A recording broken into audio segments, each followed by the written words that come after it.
Hey everybody, I am trying this out. My first live stream.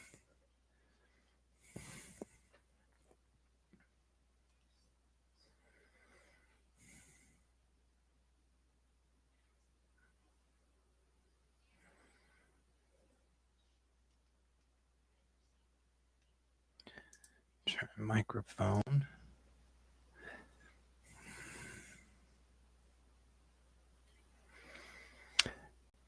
So I'm still figuring this out. Microphone, virtual camera, not now. Whoops. Not now. Video, webcam, audio. Yep, it sounds like I can be heard.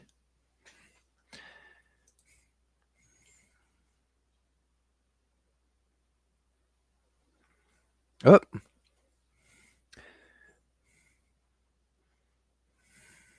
Hey everybody, I am back figuring this live stream thing out. I do hope to make this a regular feature of the channel, a monthly check-in or periodically. Really didn't have anything specific planned for today other than just to check in with folks and see how everyone's doing. Feel free to pop a comment in the chat, and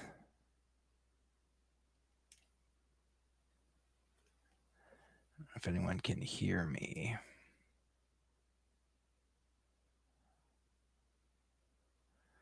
I'm just trying to figure this out. Free to pop. Yep, there it is. Pop a comment in the chat. I'm also logged on with another YouTube account just to make sure that this actually is working as it's supposed to. But yeah, I hope everyone's doing well. I will hang out for a while, and if you have something to say or a question to ask, please feel free to pop it in the chat, and it should show up.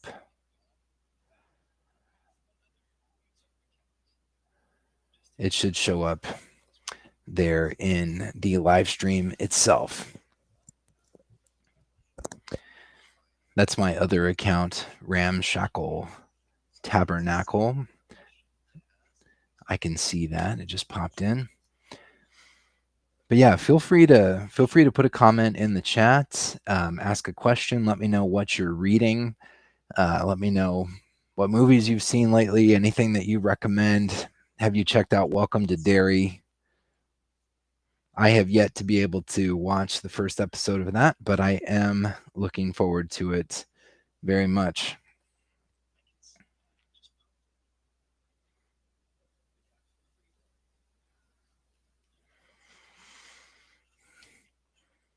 So I have this group of guys that I'm affiliated with now that you might have seen in last weekend's video about the trip to Texas, Book Bros OK. And what I've found, so it's been a while since I've had adult male friends, especially a group of them, and there's a lot of best intentions and high hopes to get together and do things as a group, but I find that it is difficult in practicality to get schedules aligned and to make things happen. So 2 weekends ago, we were going to get together and watch the first episode of Welcome to Derry and do a reaction video about it, like while we were watching it, kind of after, give some thoughts about what we had seen. And it was I don't remember I don't remember why now that didn't work out, but we regrouped. We're like next weekend, which of course now would be last weekend. And last weekend, my kid got strep throat, and I woke up on Sunday morning when we were supposed to get together, and I also had a sore throat. So I had to beg off of that one because I didn't want to get anyone sick. And after that, after 2 weekends in a row where we had plans to watch this show and it didn't work out, then we didn't attempt to reschedule. So I don't know if they've gotten together or if any of them have watched the show on their own, but I think that might need to be my path, what I do going forward. So I didn't again didn't really have anything specific planned for this.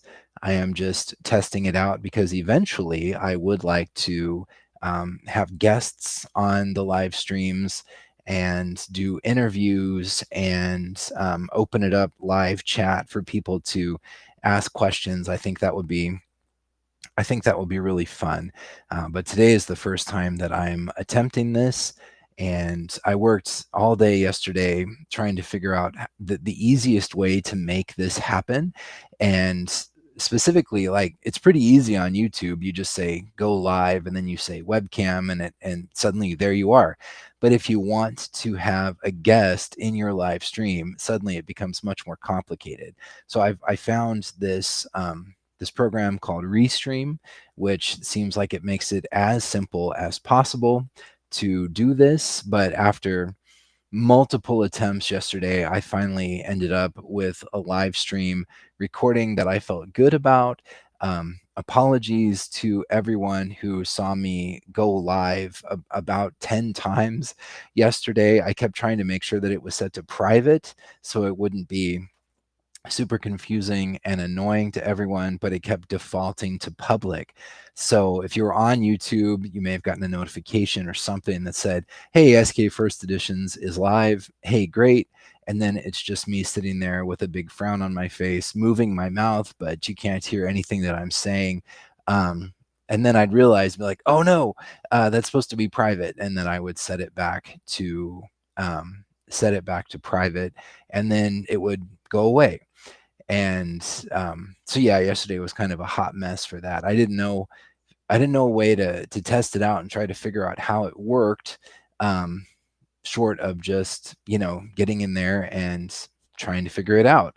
But like I said yesterday, at the end of yesterday, using Restream, I think I came to a pretty good place in terms of knowing how it worked, what it looks like, what it does. So I I decided to schedule this, and I'm thinking it might be a reoccurring thing the first Sunday of every month at 3 p.m. Central Time in the United States. Might go live, invite special guests, people to join me. Recently, so I mean, I've never met them in person, but Facebook is a great way to get to know people in the Stephen King collecting universe, and I've since met and become at least Facebook friends with Diana, Diana P, who is longtime Stephen King fan, longtime Stephen King collector, and she has become affiliated with Phantasia Press, which was founded by another Facebook friend, Alex Berman, and Phantasia Press was, of course, the press that released Stephen King's very first signed limited edition, the signed limited of Firestarter from back in 1980. The press went on for over a decade. I think had about 50 releases and then shut down.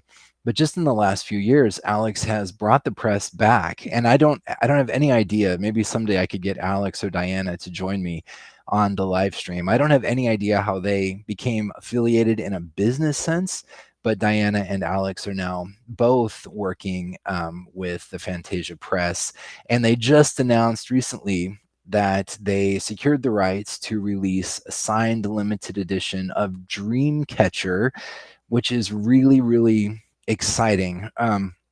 It's fantastic for the press, with the exception of PS Publishing in the UK and, of course, Cemetery Dance in the US. A small press getting the ability to do 2 signed limited Stephen King editions is pretty unique. And I think it's a wonderful full circle moment, because Phantasia, of course, did Firestarter 45 years ago. And at this point, Dreamcatcher, I would imagine, would be a 2026 release, if not 2027. So over 45 years later, they'll get to come back around full circle and release their second Stephen King title. And that should be really fantastic. Dreamcatcher is not one of Stephen King's most well-loved novels. It was one that I was nervous about reading. I had kind of put it off because I had heard such bad things about it, but I actually really enjoyed it. I couldn't understand the hate that the novel would get. I found it very reminiscent of old EC horror comics. It was gross. It was one that Stephen King wrote it, I guess, while he was high on pain meds, which does come across after his accident. And he wrote it longhand. He wrote the entire novel longhand, which makes my hand cramp up and my wrist start screaming just thinking about writing an entire novel longhand. But I guess that's how Dreamcatcher Dreamcatcher came into being. And they made their announcement on Facebook about the limited edition, and some people were like, "Why in the world? Why in the world would you do Dreamcatcher?" But it's never had a signed limited release before, so it will generate a lot of interest for that reason. If nothing else, it's Stephen King, so it's going to sell out. Hopefully it'll be a big money maker for the press and finance them for several years to come. It's really, really exciting. I'm going to make a note of that to see if I could potentially get Diana or Alex, or maybe both, to join me on a live stream at some point in the future. I did, speaking of PS Publishing, I did do an interview video a couple of years ago with the illustrator Eli John, who is based in the UK and who was the official illustrator for the PS Publishing release of different seasons, which is fantastic. And in fact, one of the only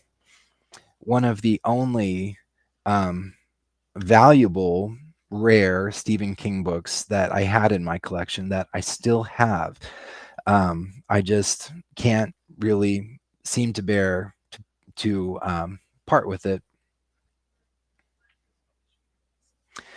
And that's in large part because of my connection to Eli, because he reached out to me and asked me if I would do a video interviewing him, and I was so privileged and so pleased to be asked, and of course I said yes. And I waited eagerly for the book to come out, and there's 1,000 copies in this run, which is the numbered run. Let me find the signature sheet. So I have copy 447, and there is Eli's signature on there. In the lettered edition, which is limited to 26 copies, and which my friend Noah, I don't know how, it's a question I would love to ask him sometime. I don't know how Noah became part of the PS Publishing lettered train. These books are never released for sale to the general public because there's just people dedicated to buying them at $2,500 a pop, $3,000 a pop, and PS releases a new one every year, and this core group of people just buy them up, no problem. But in the lettered edition, Eli's signature is right below Stephen King's signature. So on his shelf, Eli has a copy of different seasons with his signature and Stephen King's signature in the same book. I just think that's fantastic. And he has been able to parlay his success with that venture, with that endeavor into additional illustrating jobs. He has, I believe he founded it. He started a press of his own, Nepenthe. I might be mispronouncing that. Nepenthe, Nepenthe. Um, I expose my middle American ignorance with how to pronounce that word, but I think the press has been founded since Eli released, since different seasons came out, and he turned his success into this like serious limited edition book endeavor of his own. And I think that is fantastic. I feel really privileged and honored to have gotten to meet some of these people. Nepenthe, I'm not going to worry about it anymore. Nepenthe has released, or they are working on releasing, a volume of Poe, which looks really, really cool. If you haven't seen it, I highly recommend that you look them up on Facebook. All of these publishers, there's oh, I can't.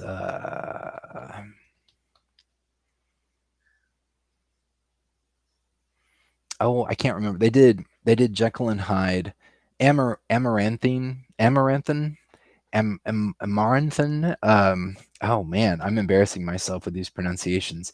But anyway, that's another press that releases some really interesting and exciting limited edition books. There's sometimes are so utterly elaborate, and they're almost like, I mean, they can be overkill.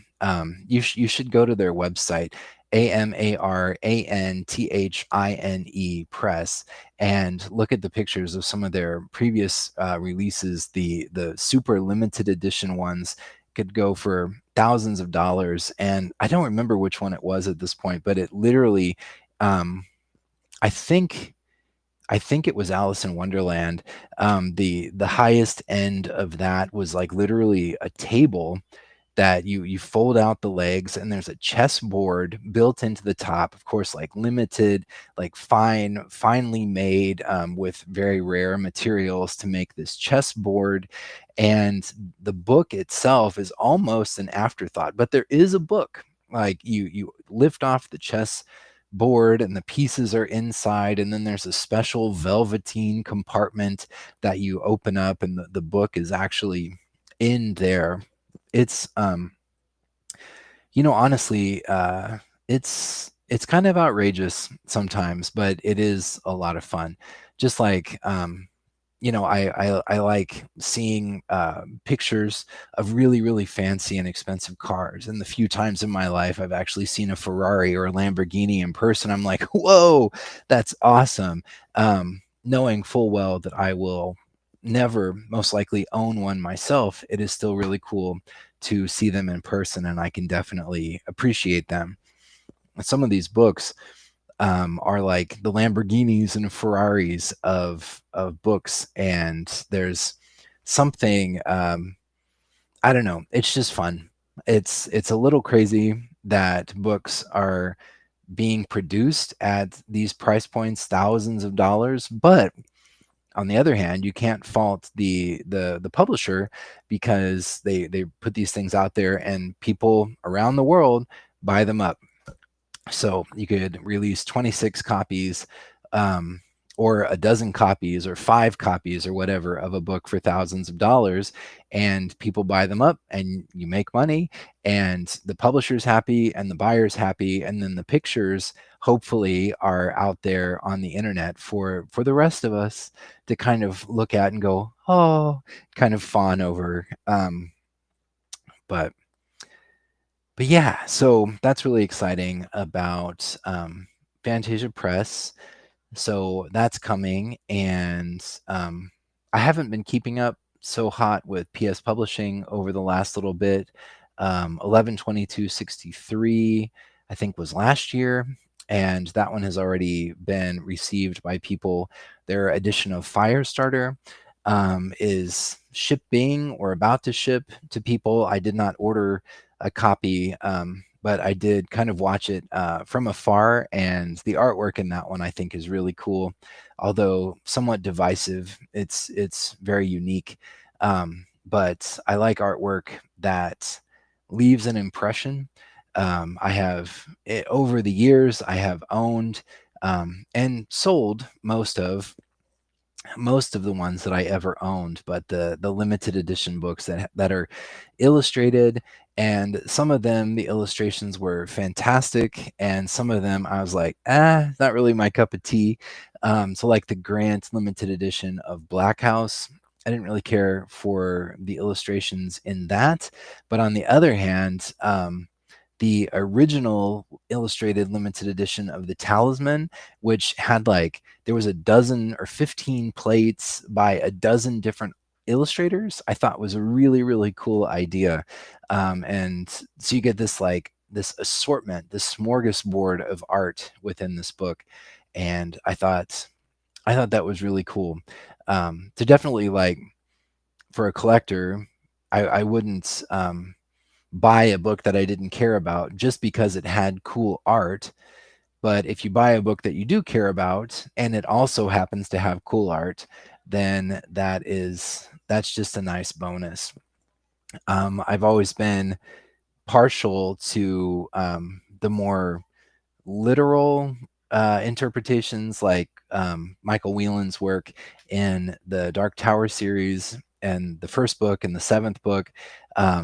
I find that to be really interesting, really vivid, and I think I prefer that more than the like impressionistic, like the illustrations that were in Black House, basically. But it is really cool. This whole arena of collecting, 10 years ago I barely knew that it existed, and that's why I find people like Noah, my co-conspirator and collaborator on the channel. I find Noah so interesting because he's been collecting seriously since the 80s. So basically, all along the entire journey of like Stephen King signed limited edition collecting, Noah has been there. Maybe not since the very beginning, but since early on, and it's fascinating to hear the things that he has to say. Aftermarket prices can be so insane, so I love every instance of like Noah saying, I was I kept an eye on this. I followed this publisher. And then in like 1991, when this first came out, I bought a copy. And he bought a copy for list price, which generally speaking, I think was lower 30 years ago than list prices are today, even with inflation. And he's just kind of held on to this stuff ever since, and now has this like world-class collection, which at some point I do hope to see in person. I think I could probably get a couple of months worth of videos out of just an afternoon spent in Noah's basement, checking out his library. Maybe someday. Whew. Excuse me.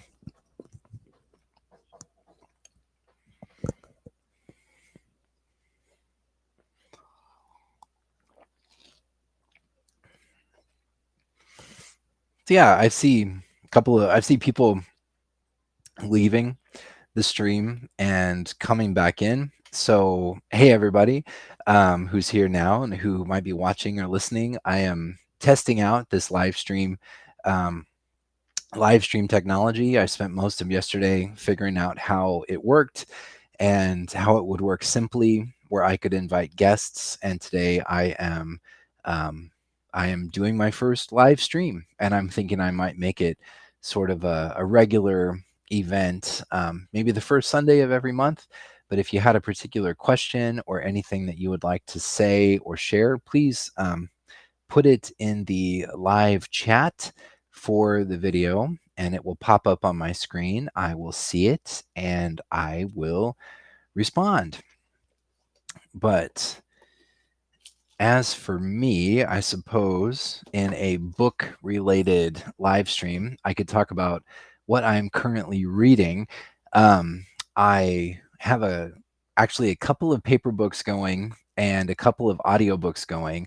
And what I mean by that is that I had to set one aside while I worked to meet a deadline, reading something else. I can usually have like literally one audiobook and one paper book going at a time, but I like to, get in and make a forward momentum and make progress and then finish a book.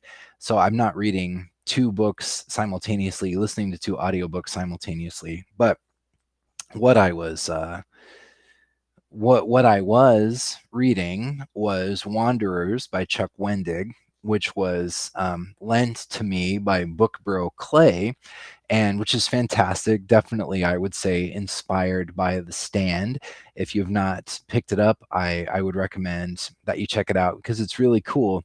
I'm still in the first couple hundred pages, and so basically what's happened is that inexplicably, inexplicably, people people start sleepwalking, basically, like literally they wake up and they walk out of their homes and they walk down a road, and there's a flock of these sleepwalkers that continues to grow and grow as more join it, and they are attended to by the shepherds or the family members, the hugely concerned family members that they have left behind, the concerned and confused family members who are like following the flock, walking amongst them and trying to tend to them, to take care of them.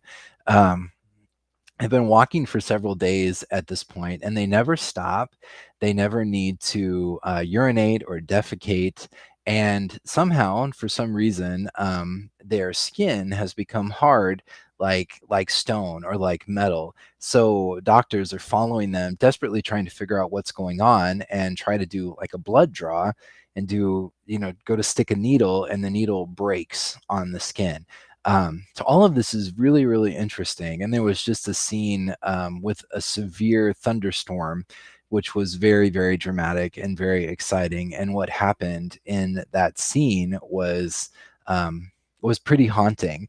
But I had to set Wanderers aside because from the library, I got via interlibrary loan a copy of Rex Miller's infamous, notorious novel Slob, and I have 3 weeks to read Slob and get it back. So I had to set Wanderers aside so I could check Slob out.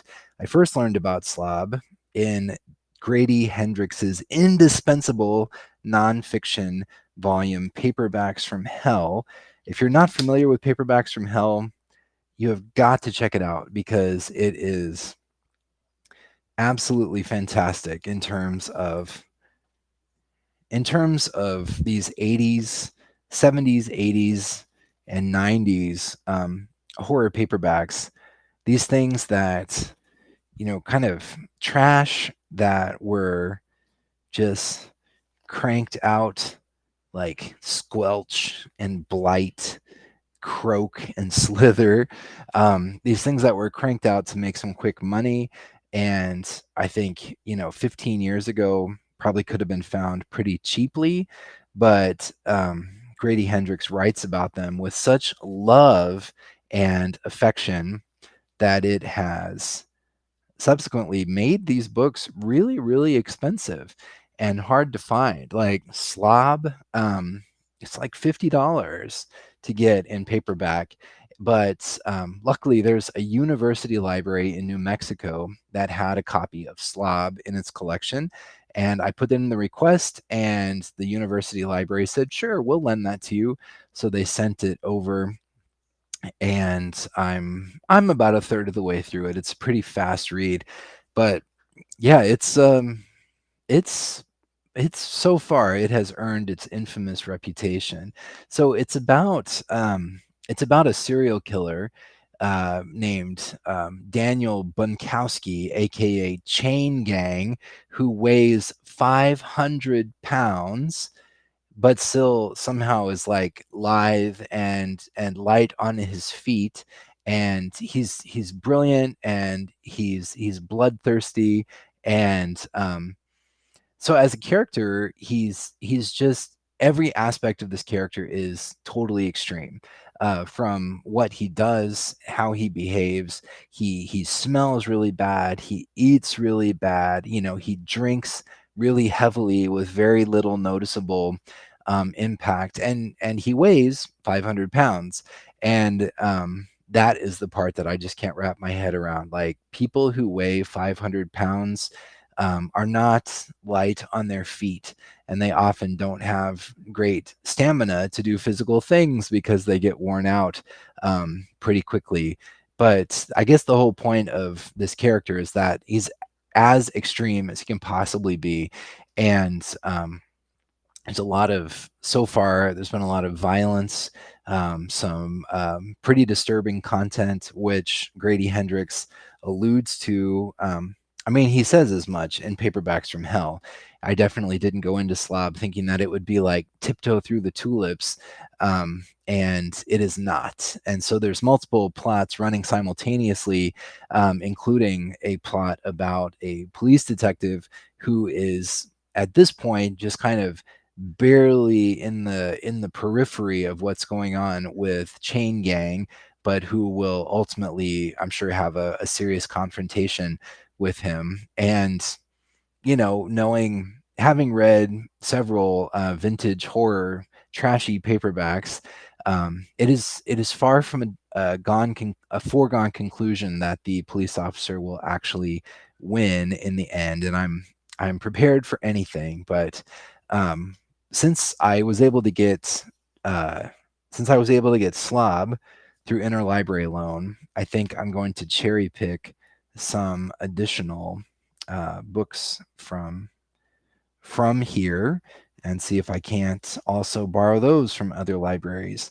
This is Paperbacks from Hell is where I first learned about William W. Johnstone, um, who is mostly well known as an author of westerns, and but apparently had kind of a really dark dark streak inside, and he did churn out quite a few horror novels, paperback originals, and oh man, I have a couple of them that I've read, and it is just absolutely bonkers, insane, balls to the wall, just crazy town. And I didn't, I'd heard of William Johnstone, the Western author, but I was not familiar with him as a horror author until I read Paperbacks from Hell.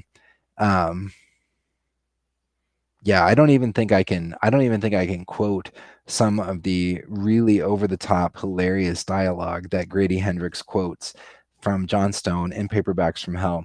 But if you haven't checked out Paperbacks from Hell, I highly recommend that you look it up. It is a loving tribute to this genre and this format that most people probably just completely discount as utter garbage, and it's just um, it's just not the case. And with the obvious affection that Grady Hendrix brings to it, it makes you want to dive in and learn more. One book that is referenced in here, John Christopher's The Little People, which features Nazi leprechauns. I can't wait. Centipede Press, I believe, is working on a limited edition release of The Little People. And Centipede Press has been doing limited hardcover releases of some of the actual re-releases of Paperbacks from Hell that are coming out from Valancourt Press. So after the success of this book, Valancourt has been actually republishing some of these classic paperbacks that were first featured in this, and bringing them back to market. So I sincerely hope that Centipede doing a hardcover of The Little People means that Valancourt will be doing a paperback. I guess in the Little People, the Nazi leprechauns are literally referred to as the Gestapo cons. Um, the Gestapo cons live in the dark, battling their ancient rat enemies with teeny bullwhips. Shortly after we meet them, the author lets us know that these are not just any Nazi leprechauns. These are psychic Nazi leprechauns who enjoy S&M, are covered with scars from pleasure/pain sessions with their creator, were trained as sex slaves for full-sized human men, and are actually stunted fetuses taken from Jewish concentration camp victims. And one of them is named Adolf.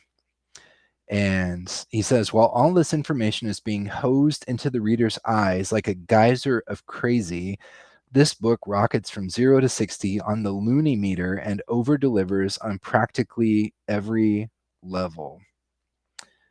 I can't wait. I just, that is exactly the kind of thing that it's right up my alley. So I have definitely read I've definitely read some classic fiction, some of the books that are considered the all-time greats of English literature, particularly of the 20th century. But what really gets me going, what really charges my batteries are things like the paperbacks from hell.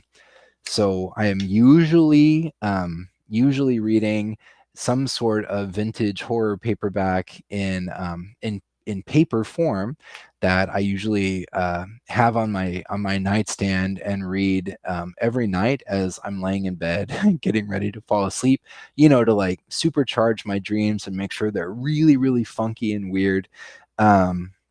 And audiobook wise, I was listening to Robert McCammon's iconic Swan song. If you've not experienced Swan song, I highly recommend it. I am doing that, revisiting Swan song, because ultimately I want to do a video where I pit Swan Song and The Stand head to head, and I compare them, and like the heavyweight championship of 20th century horror literature, and I ultimately crown a winner. So the thing about Swan Song that stuck out to me the first time I read it, like immediately, was that it is obviously, I've not read an interview with McCammon where he talks about this inspiration, but it is obviously inspired by The Stand. I mean, you can tell immediately that Swan Song is inspired by The Stand. It came out about a decade after The Stand.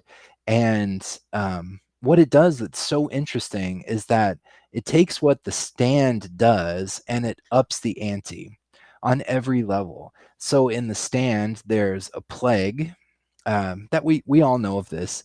There's a plague, Captain Trips, that kind of slowly but insidiously wipes out over 99% of the population. People get sick and they fade and they die. But as characters say in that novel, everything is still there.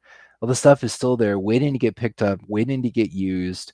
It's just a matter of who will pick it up and start using it first, and what they will then choose to do with it.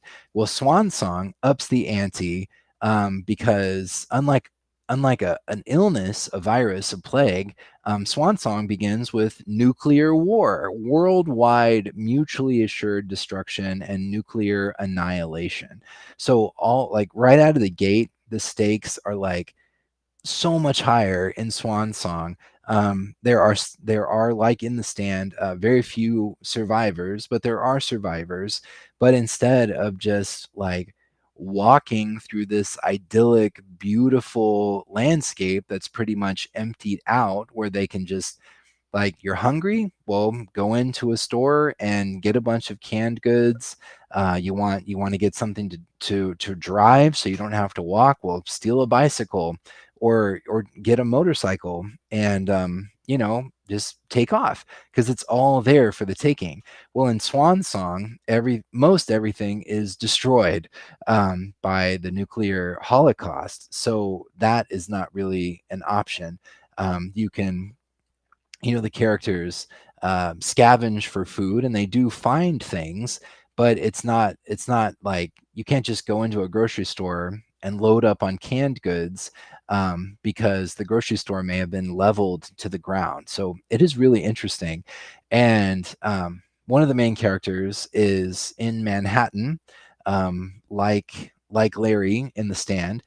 Sister Creep in Swan Song is in Manhattan when the bombs go off, and she, as well as a couple of other characters that she becomes connected to, decide to leave Manhattan, and they go to the Lincoln Tunnel, which is exactly what Larry does so memorably in The Stand. One of the best scenes in any Stephen King novel is Larry leaving New York through the Lincoln Tunnel. But in Swan Song, the tunnel has collapsed because of the shockwaves from the bombs. So they aren't able to literally go through the same tunnel that Larry goes through, but they go several blocks farther, and they get to the Holland Tunnel. So in Swan Song, a group of main characters leaves Manhattan, like in The Stand, through a tunnel, but it's not the same tunnel; it's a different tunnel, but the idea is the same. And but unlike in The Stand, where Larry is walking through the dark and he's got his lighter out and he's like terrified and he can barely see, which is all rendered very, very vividly and very well in The Stand, Swan Song again ups the ante by having the tunnel be partially flooded, and with like creaking and groaning overhead and water coming down through cracks in the roof. So at any moment, the entire tunnel could collapse. So they're walking. They do have a lighter, but the lighter goes out because it gets wet, and they're walking, and the water's getting deeper and deeper and deeper. So there's that to contend with, plus the fact that it's like freezing cold even though it's summer, because all the dust and debris in the sky has blotted out the sun and put them into nuclear winter.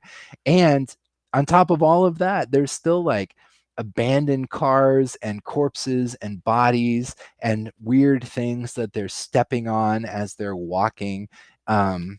It ups the ante in every way. And then like jagged metal that they could cut themselves on as they're walking. um, I think it's fascinating, and it's obviously a loving tribute to The Stand. And I would have, I think I just finished a reread of The Stand, and there's a lot about The Stand that isn't. It's not a perfect novel. I think I would still probably give it 5 stars because it's it's it's epic and it's classic, and it's messy. It's a masterpiece, but it's messy. And Swan Song fixes the things that I've always kind of felt were wrong about The Stand. Still has vivid characterizations, super vivid characters that you remember, that you care about, but it's very tightly, it's tightly plotted. It's very forward. It's got a lot of forward momentum, whereas in The Stand, the characters tend to spend a lot of time just kind of drifting around, not necessarily knowing where they're going, what they're doing, or why they're doing it. Swan Song is very much like propulsive, and it's not as long as The Stand, but I want to say that it's at least 800 pages, if not more. So it's still a really, really long book. And it seems obvious to me that Robert McCammon was inspired by The Stand, and he wrote his own novel, and he he outdid it, in my opinion. So that's kind of the conclusion that I think I already have in my head, but I'm doing a reread of Swan Song, and I'm going to do a much more in-depth side-by-side comparison of the two novels. But because that's just something that I want to do for the channel, but doesn't have a specific deadline, I did have to set Swan Song aside so I could revisit Salem's Lot, which I don't know, this might be the 4th or 5th time I've done Salem's Lot, but I'm listening to it this time in audiobook in anticipation of the book club discussion that will be, shoot, I think the 21st or maybe the 28th. So it's coming up. I got 2, maybe 3 weeks to finish Salem's Lot, and I'm going to take notes over that and then do a review video about that one as well. There's something when it comes to the videos that I do for the channel, it seems like the review ones take the most time, like literally the time it takes to read the book, to make the notes, to record the video, to edit the video, to post it. And I like doing those. They're very satisfying. Hey, Mr. N. Dean. I like doing those. They're very satisfying, but they don't always take off the way some of the other videos do. But I will keep doing those because I do find them satisfying. But anyway, if you ever have an idea or a suggestion for future videos, I've gotten some really good ones over the past couple of years. Leave them in comments to the videos. Feel free to email me at skfirsteditions@gmail.com. I always like hearing from folks. So Mr. N. Dean just left a comment. It's really great to see you. Interesting story about N. Dean. So in July of this year, I was at a bookstore and here in Oklahoma City where I live, and I got recognized by a subscriber to the channel who's also named Mark. And we took a picture together and I posted that. And then after I posted it, N. Dean reached out and said, I was also in that same bookstore. So we didn't cross paths, but that was literally my birthday. And that would have been just too much, I think, to have been recognized by 2 different people. Although if you're ever in Oklahoma City way again, and Dean, feel free to reach out and we could meet up and talk Stephen King, or meet up at the bookstore and go shopping together or whatever. But yeah, N. Dean and Mark are now a couple. I have 4 members of the channel. And basically what the benefit of being a member of the channel is that I work ahead. I try to by at least a few weeks and getting my videos scheduled, and the members of the channel have immediate access to those videos. So far, I've not done anything that is members only, because I wouldn't want to leave other people out. But I may at some point in the future, if it was something really random and just kind of silly or fun or lighthearted, I might do a members only video.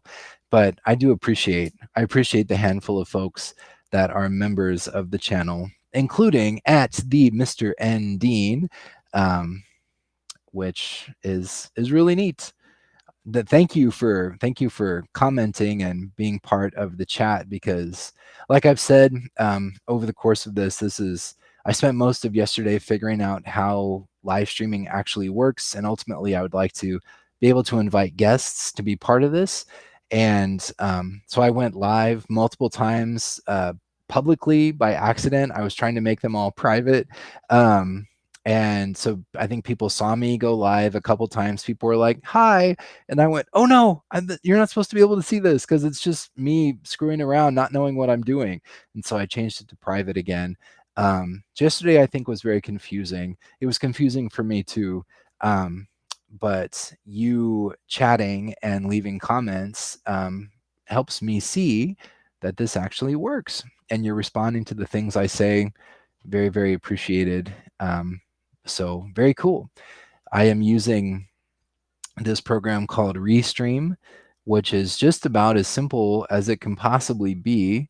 I was able to link my channel with Restream. I don't even have to have YouTube up while I'm doing this. I just say go live and there it is. And then when the time comes here in a little bit, I will say end stream, and that will be that. And then the video will show up on YouTube at some point.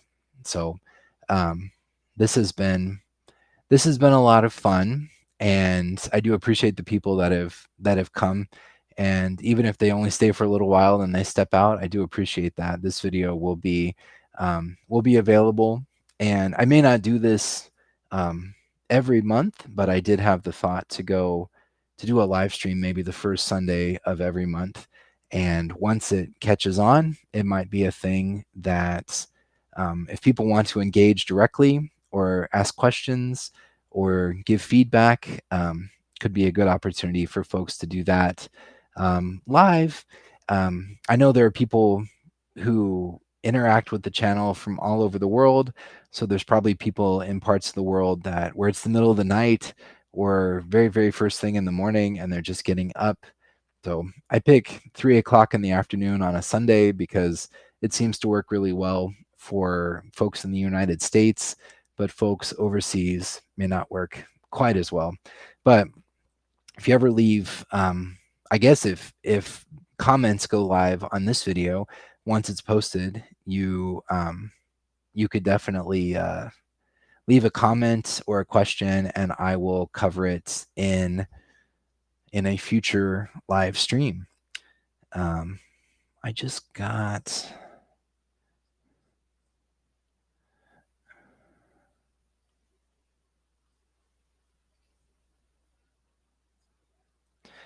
I just got a message from another Stephen King friend.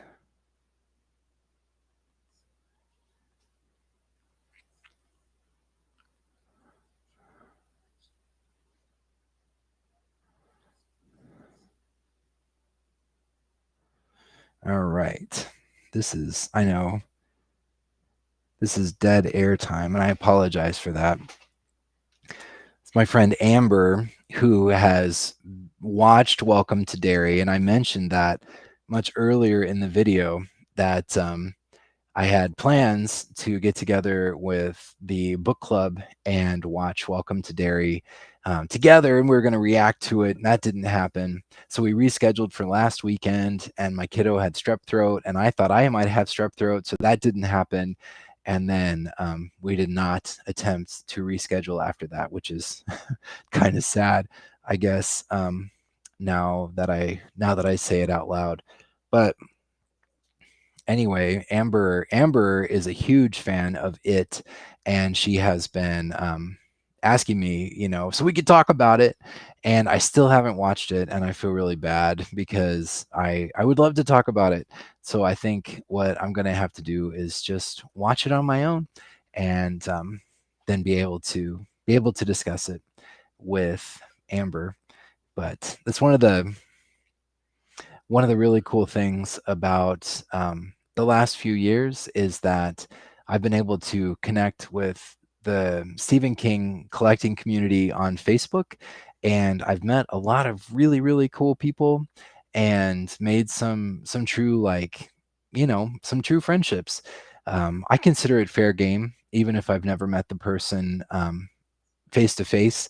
If I connect with them online and we're able to talk to each other and message and share anecdotes and support each other, um, I think that is yes. I think that's really cool. Um, there was one time, I'll tell a story about Amber. Um, one time it was related to the release of um, was related to the release of a limited edition book. I think it was from PS Publishing. I can't remember at this point, but she actually called me, and my phone rang, or I had like a messenger audio call, and I was like, ah, it's her, like it's really her, because when you message with somebody and you only talk via text and messages,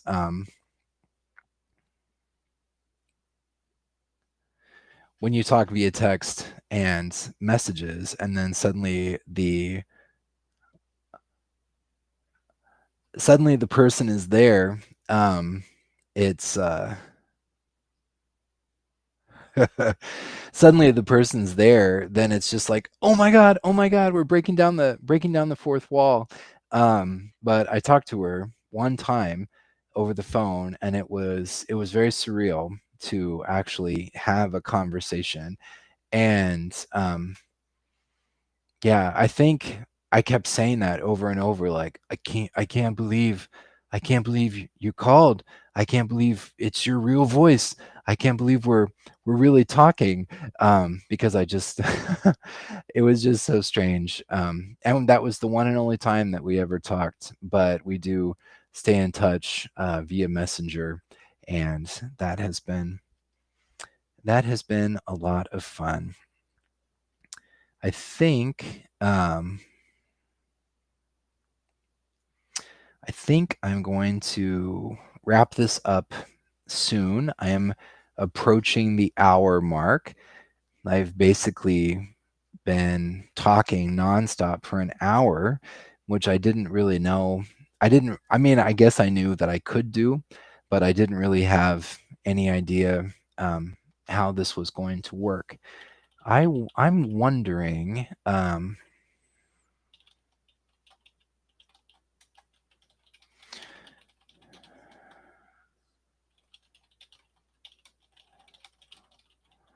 I am wondering if um, yeah, I'm wondering about this this live stream thing to see if it seems to have been a success. Um, it was scheduled, and that showed up on my channel for the better part of a day, um, to say that it was going live at 3 o'clock. And again, that's 3 o'clock my time. So it may be God knows what time. I guess I could figure it out. But living people that live overseas and whatnot. But let me see. Amber is trying to check out the live stream. So I'm going to hang out for a few minutes more and see if she's able to log in. I might, if she's not able to, I suppose I will let her know that I told a story about her in the live stream, so she can go back and watch that later. One thing that I'm looking forward to in the next couple weeks, I guess. Yes, this upcoming Friday, the 14th. Oh, okay. Sorry, everyone. I am messaging with Amber, but apparently she is in and she can see. So, hi, Amber. How's it going? Good to see you, or good to be seen. Good to be seen by you. But on Friday, the 14th, so this upcoming Friday in the evening, I'm going to meet up with the book club folks, and we're going to watch The Running Man at the movie theater in IMAX, which is really exciting. The Running Man, I enjoyed the book a lot. And even though the movie is quite a bit different, and Arnold Schwarzenegger is about as different from the character in the book as could possibly be, I did really enjoy the Arnold Schwarzenegger movie. It's very cheesy and very campy and very 80s, and I unironically, unapologetically really enjoy it. But I'm looking forward to the remake as well. It looks like it's going to be hopefully big and loud and cheesy and dumb in the best possible way.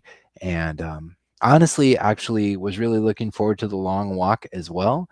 But knowing just how bleak and devastating that story is, I actually did not go to see the long walk in theaters, and I'm sure I will check it out at some point.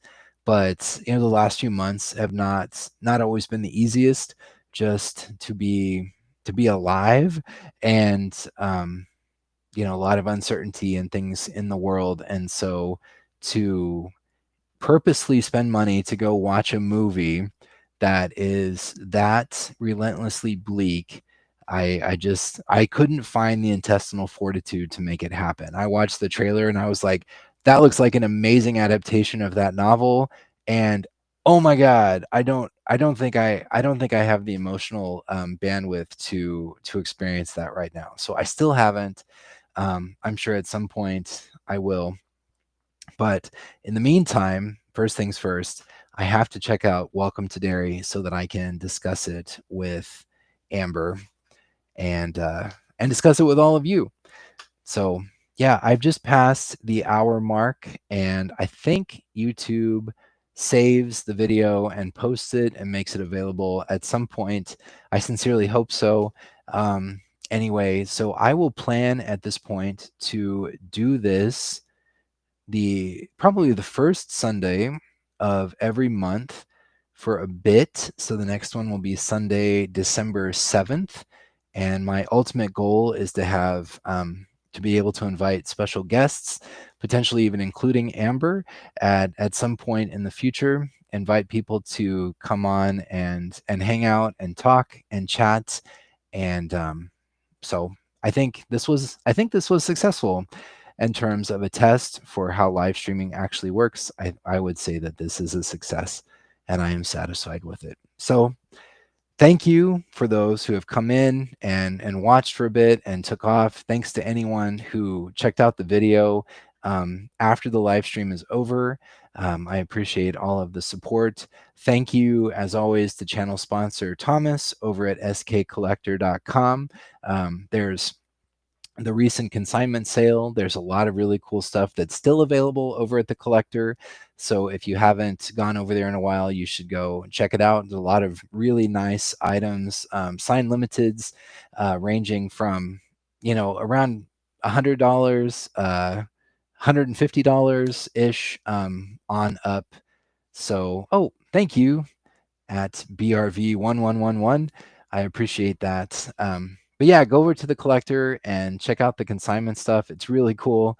Like I was saying earlier, even if you can't afford it, it is nice to go and just kind of look at the pictures and paw at the screen and kind of drool over the stuff. So thank you to Thomas. Thank you to the channel members. Thank you to all of you for watching and supporting the channel and supporting me. I really, really appreciate it. And until next time, I will talk to you later. Take care of yourselves. And wait, gonna rewind that. Until next time, wherever you are in the world, take care of yourselves, and I will talk to you later.